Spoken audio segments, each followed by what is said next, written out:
Hello, everybody, and today we are going to be discussing, as the title tells you, a very small amount of criticisms that I have for RWBY.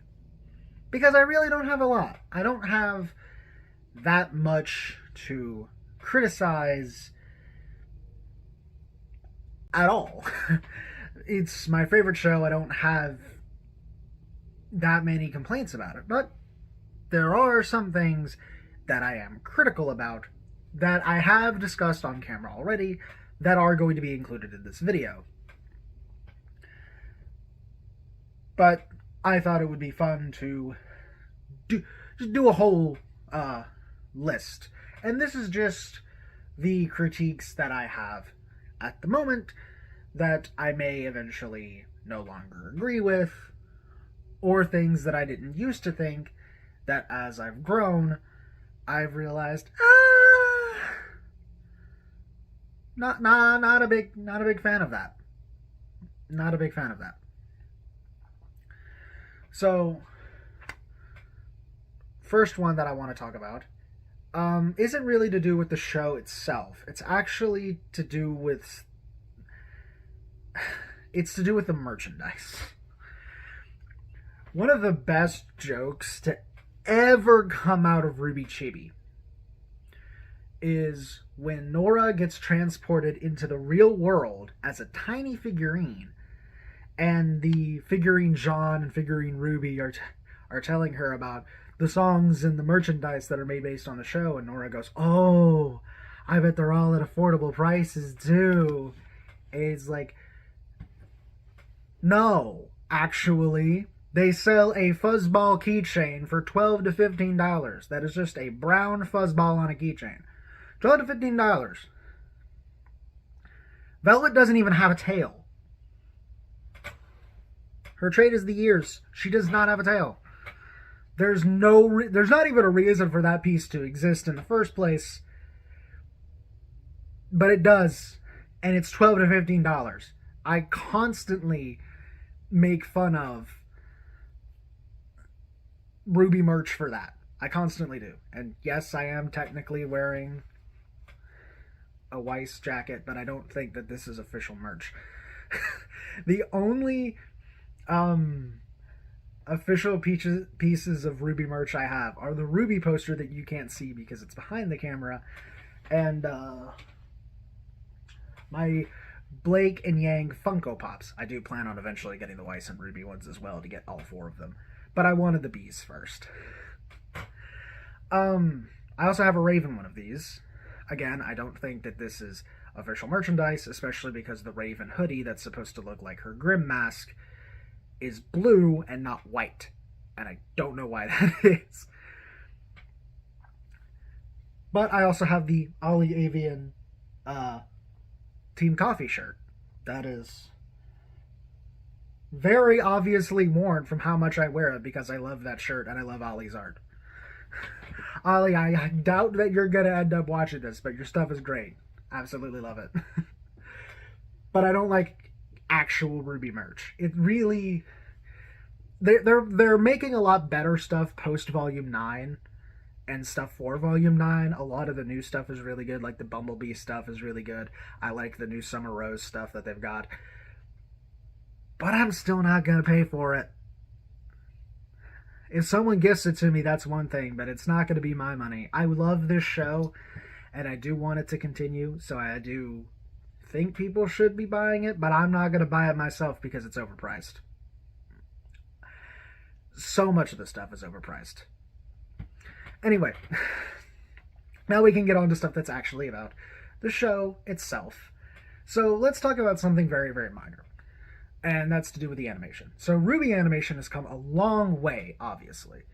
The Bumblebee kiss scene is one of the most beautifully animated scenes, not just in RWBY, but honestly in general.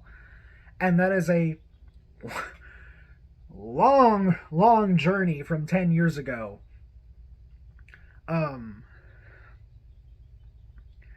Where the most impressive thing is if they could have a background character that wasn't just a silhouette. Goth Nora. But I do think that there is still places for modern RWBY to improve its animation. Obviously, because nothing is perfect, everything can always improve regardless. That's actually a bit of a foreshadow for another RWBY video idea that I've got in the works. But anyway, specifically, one thing has to do with, I think, more of modeling than it does the animation itself. The other one has to do with the animation. The modeling thing is that it always looks like the characters don't have noses. When you have a shot of the character that's like this, or like this, just anything that's like this, where you don't fully see it from the side, or you just see it straight on, they don't look like they have a nose. There's a little black line and a shade to imply a nose, but unless they're like this, which I can't, unless they're like this, I hope that this is a proper profile. I don't know, I can't see it. Not even in my peripheral. Unless it's like this, you can't tell that those characters have noses. And it makes it very difficult for there to be unique nose shapes. And unique nose shapes is a very common thing across all kinds of people. And that's like, it's just not in RWBY because they don't design noses. And I never really pay attention to it in the moment, but whenever I just see like a screenshot, sometimes I'm like, that's a little off-putting. It's a little off-putting. It's off-putting. God, I hope I can find good images of this. I know that there's a watch shot that looks really weird because it doesn't look like he has a nose, so it just looks like blank face and then mustache. And then there's a shot of Ironwood in his fight with Winter, where it's very weird. I wish the characters had noses. This is all I'm going to say. Aside from that, animation's beautiful, and I can't wait to see what Volume 10's will look like if we get a Volume 10. Now we're going to talk about one that I talked about this in the RWBY Justice League thing, which is where RWBY has this bad habit of taking things that don't need to be canon and say that they're canon. The Volume 4 comics, those, they don't work as canon. Raven terrorizing RWBY about Summer, that does not fit Raven's personality, that doesn't fit the way that she operates. And also there's no proof that she can talk as a bird. Additionally, if RWBY had a history with talking birds, she would have brought that up when she found out that Crow and Raven can turn into birds. I understand that Volume 5 was written without these comics in mind because they did not exist. But surely, if they were going to say that these comics were canon, they should have been written with Volume 5 in mind and realized, that doesn't make sense. Willow's characterization doesn't make sense. The first thing that we get of her is where someone is talking down to Weiss through a door, and the way that it's written, it's like, oh, Jacques is talking to her. So you get to the next time we get to that scene, Weiss walks out the door, and it was Willow. And it's like, that does not make sense. Willow doesn't talk to her like that. She just doesn't. That's not a thing. And these comics and Volume 7 came out at the same time, so they knew what Willow was going to be like, and this is still how the comics misrepresented her. And I don't like that line that RWBY says about like the birds that refuse to hatch are doomed to die in the egg or whatever. It's something to that extent. It's a hard line, but it's not a RWBY line, especially not this era of RWBY. Volume 9 RWBY might have said it. Not Mistral RWBY, no. And I know a lot of people are like, oh, well, the comics and manga, they're just canon until they're not. No. That makes it convoluted. Canon or not canon. And this is not canon. It proves itself not canon. Also, this is a smaller one, but in the comics, Ty waved off Team Ranger when they left. That did not happen. RWBY left with a note, and that's it. They had this problem with Ice Queendom. They said, oh, it's canon adjacent. That's not a term. They said it. I don't know why they said it. They elaborated. Oh, it just means that it's a story that could take place in RWBY. Yeah. That's why it's a RWBY story. And not a Doctor Who story or a Ben 10 story. It's a RWBY story.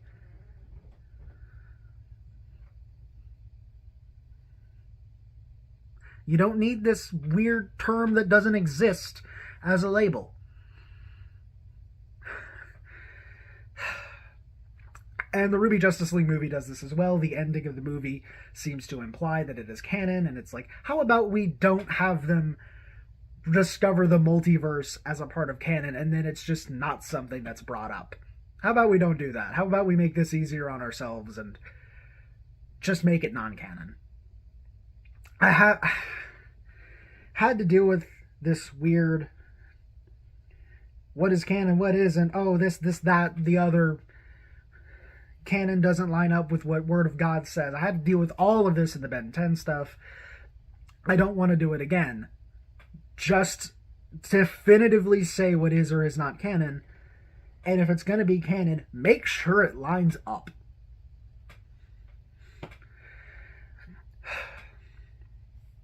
Talked about this in the next 2 points are things that I talked about in the reaction to RWBY Volume 9's finale. There's no reaction from RWBY about Jaune having to kill Penny. She learns Penny died, and we get her reaction to the fact that she's dead. But not to the fact that Jaune did it. That should not have been an off-screen thing. It's very much implied to be off-screen because of the way that Jaune snaps, and no one questions, what do you mean? What did you have to do? No one questions it. So it seems that whenever he caught them all up, he had to tell them that. Why was that off-screen? Why did you do that off-screen? I understand the budget and time management. They restrict what you're able to do. But this should have been a priority. This shouldn't have been something that was done off-screen. There was no reason to do this off-screen. This needed to be an on-screen moment, and it peeves me that it was not. That needed to be on-screen. And the other thing that peeves me that they didn't take the time to elaborate on, even though they touched on it like they were going to, is Neo's semblance, where RWBY and Yang both question openly, with dialogue, how has Neo gotten so powerful to where she can create this whole, basically, location with illusions that can actually talk, and as her way of communicating since she can't speak herself. But we don't get to know why. We don't get to know how. How did her semblance evolve to do that? We don't know. We're just left in the dark. They ask it. Good for them, I guess.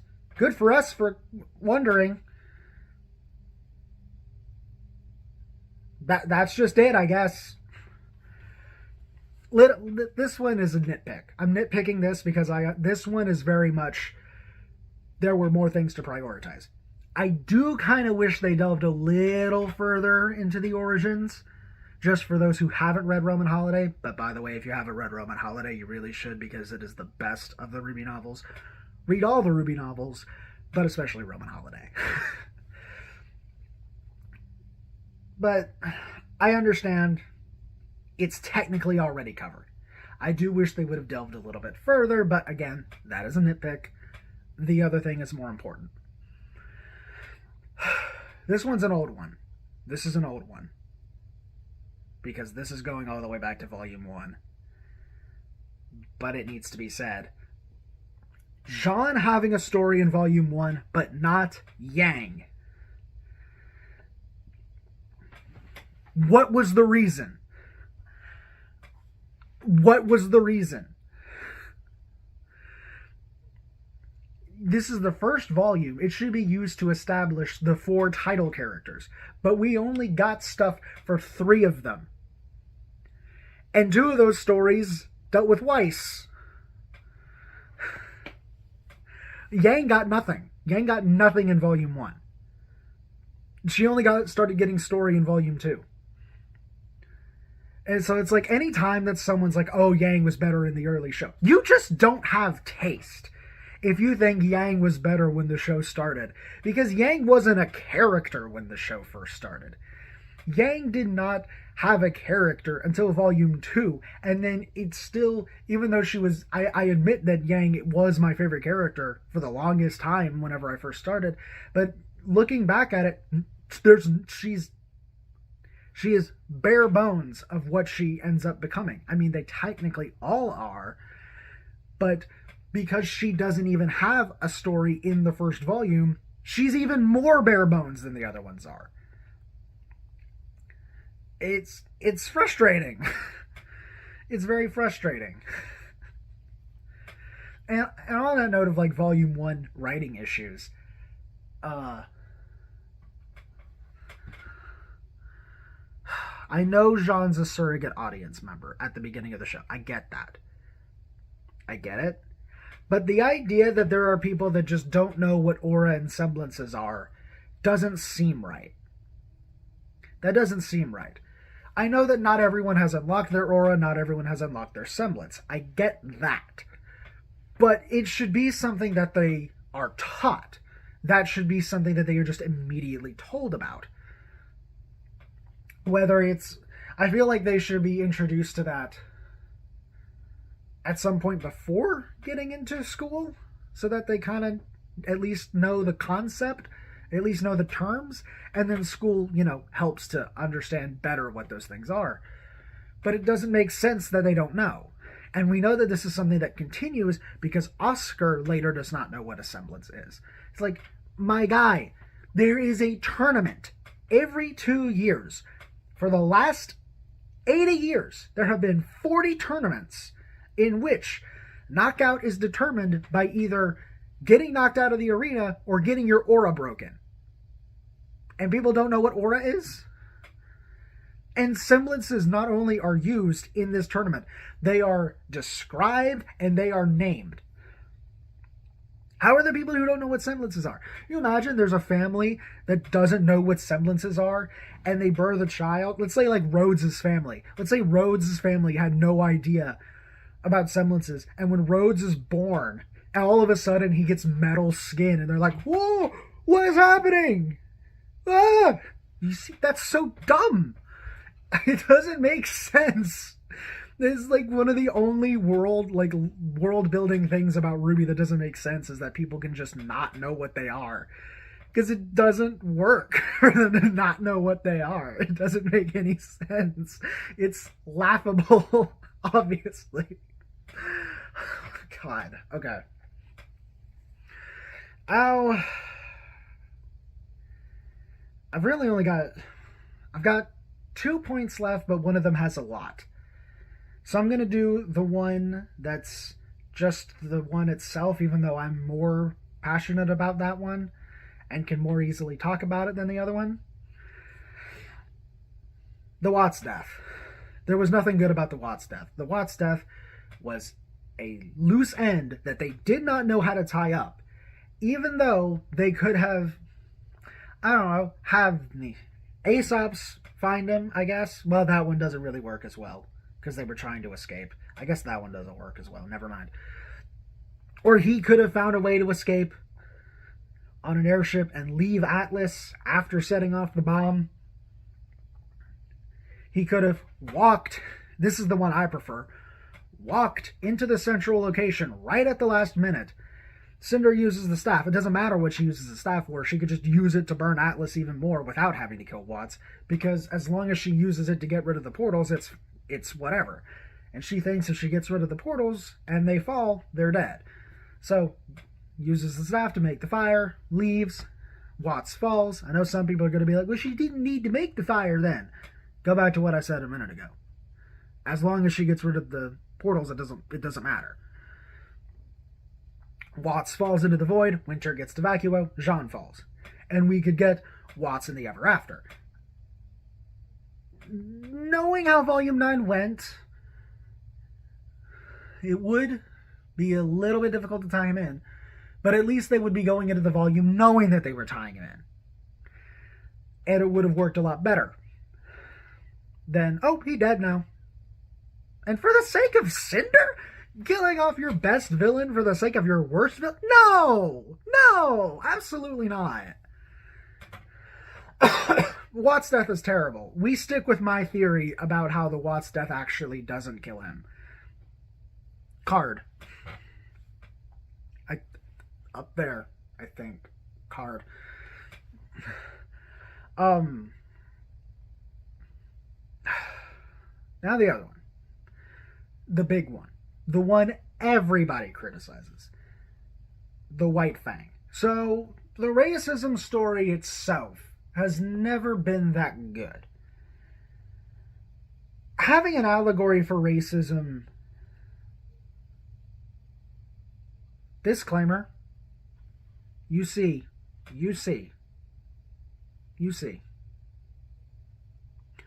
So you know that my ability to talk on this is not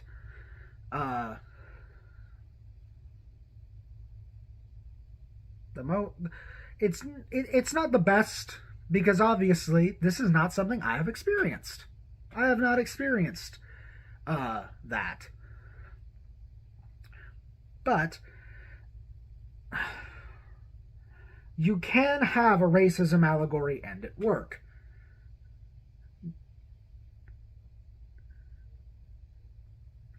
I'm trying to be careful with saying, trying to be sure that I'm saying this the right way.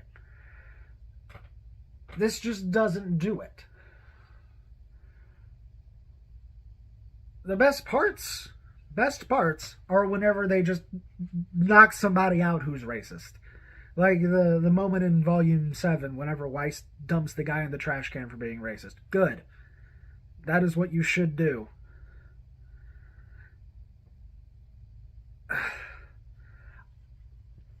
But, speaking of Weiss, we know how she was in Volume 1. But it's not like we really got an apology until Volume 7. When talking about the mine where Ilya's parents died. That wasn't even a full, like, I'm sorry. It was just I wish I could take it back, which is an apology? But still. Now, it is done better come 4 and 5, but it's still hindered because Blake's side of 4 and 5 is hindered. That is probably the most important part of the White Fang storyline, and it is hindered by the fact that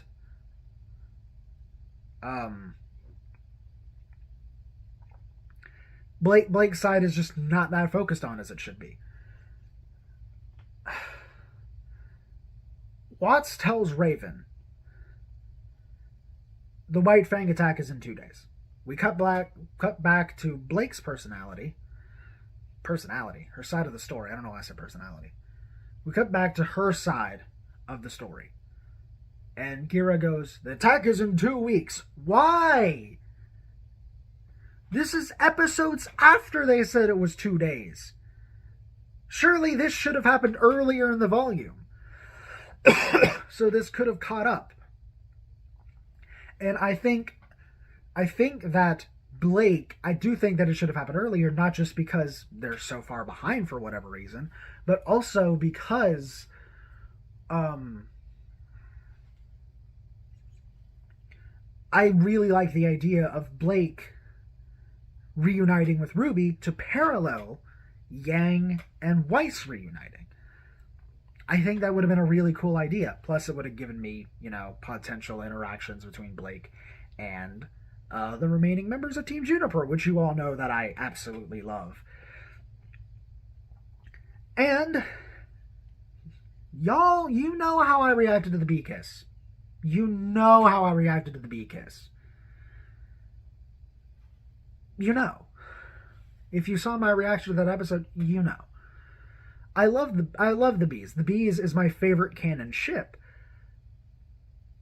But this ties into one of the only critiques I have of the bees, which is there is explicitly a 2-week gap between 5 and 6. And it doesn't seem like the bees start healing after their reunion until 6. So there's just 2 weeks that they didn't have any healing, essentially, is what you're trying to tell me. That doesn't feel right. That don't feel right.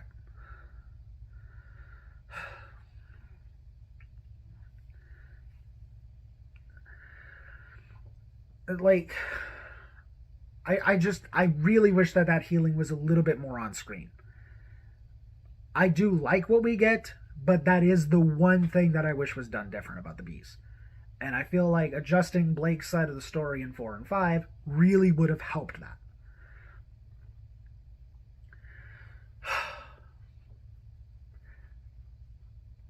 Tell you what doesn't help. Ice Queendom, where they decided our story is going to double down on it. Okay. I understand why they went with Weiss being the main, because they wanted to do the dream. It makes sense. She's Snow White. If you watch it, you see the Nightmare Grim eventually traps Weiss in a glass casket that has an apple on it. That's very Snow White. They could have done something that wasn't just Weiss saying, I'm going to get even more racist. But that's what they did. The whole of Ice Queendom is Weiss just saying, I'm going to get even more racist. And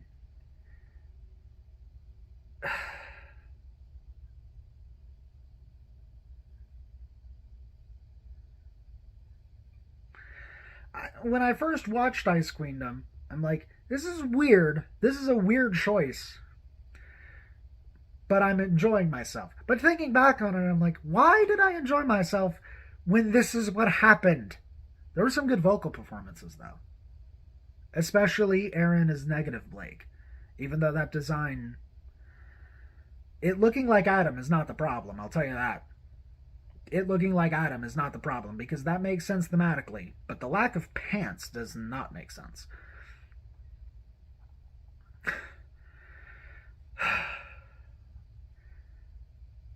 Ice Queendom didn't help. Let's just put it that way. Ice Queendom did not help.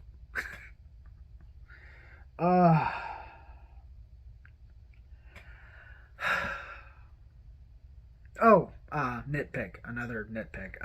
Jaune should not have been turned back. 20 years is 20 years. He still has 20 years on everyone else. There was no reason to turn him back. Now, I don't think he's going to date anybody, but like, if he does, who is he going to date? He's physically 19. He's mentally 39. Who is he going to date? Nobody. He can't date anybody. I don't think he's going to. But he definitely can't, even if he was going to. That's just weird. And we're back to the stupid bananas, and he doesn't look as cool. Rusted Knight was his best design. Why? There was no reason to backtrack.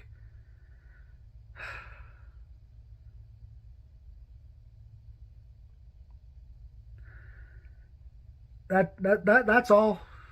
That's all. In 30-minute video. But that's it. That's all I've got. I don't have much else in way of what I dislike about the show, because there's not much I dislike about it. Because I love the show. It's my favorite show. I love it. Well, until next time. All of that YouTube algorithm, liking, commenting, subscribing, all of that. And I will see you when I see you.